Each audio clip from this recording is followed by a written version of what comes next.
Mr. Hill, can you state for the court? Jose Rafael Hill, good morning. Good morning. We're going to need to deal with this violation. Your Honor, I reviewed that with my client. At this time, he's going to admit to not only his behavior towards. Why was he acting that way? Oh. You're going to have to give me an explanation for that. Those folks over there at Community Corrections have to deal with a lot of people coming through, a lot of people that are under stress, and they don't need this garbage.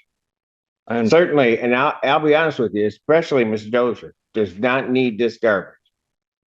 So before you start talking to me, you better make sure you understand what you're saying to me. And Honor, before the violation issued, right after the intake terminated because of behavior at the intake, Mr. Hill came to my office. We're clear. It's not just his behavior. She had to call officers in, try to deal with it, and still tried to do it, and he still didn't do it, and he didn't complete his intake. Go ahead. My office made me aware of what happened. Sat down with me, wrote an apology letter to Agent Dozier, sent it to her. I extended my apologies on his behalf. And I think to try and put this into context, and he acknowledges there's no excuse for it, but to try and put it into context, Mr. Hill has had medication stolen. He's prescribed medication for a mental health diagnosis. As he scheduled 2 appointments with his psychiatrists to make a plan moving forward. And after sending our apology letter to Agent Dozier, one thing Mr. Hill brought up was if his social worker was present at the time of intake, I think that might help him regulate his emotions, but he's still trying to get back on the medication that he's prescribed. So we'll just read the letter here. Well, Your Honor, I can answer any of the court's questions, and I think Mr. Hill can answer any of the court's questions as well at this time. Please, I will answer. Please. Thank you. This is difficult. It's very difficult what's going on. But please, I will answer whatever you need to know from me over here. Over here.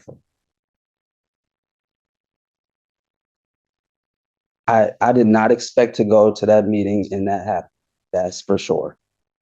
I'll be open. I'm an open person. And I was just opening up to Miss Dozier about my. No, you weren't. You were interfering with the intake process. She was just trying to get certain things done.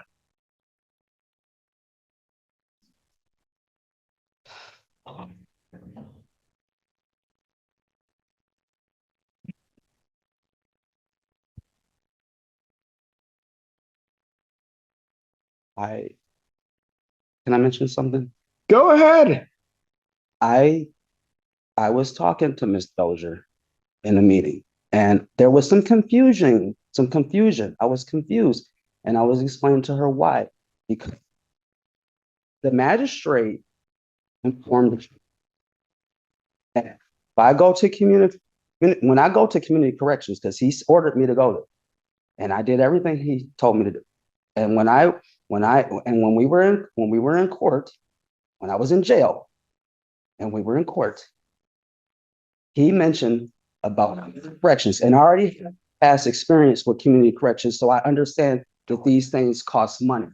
And excuse me, please, I'm not interrupting anyone, and I don't do that. So if I do, sorry. But once I was ordered to go there, I mentioned the judge in court. I said, Judge, I do not have any money. I just do not have any money, Judge. And he said, that's okay. Community corrections will not turn you away if you do not have any money. So when I went to community corrections and met with her in her office, I I mentioned that to her. Because she mentioned that, I asked her, is this going to cost me? And she said, yes. And I said, okay, well, I don't have any money. And she mentioned that, excuse me, I'm trying to talk, sir. I am trying to talk to you. Here's part of the problem. Your attorney is trying to save you. Oh, you know what? Don't throw your hands down. Bond revoked, adjourn next week. Take him. Your Honor, we can come back next week on that. Yes. I appreciate that. Oh, you better keep moving. I'll adjourn this out to the 14th. Appreciate that, Your Honor.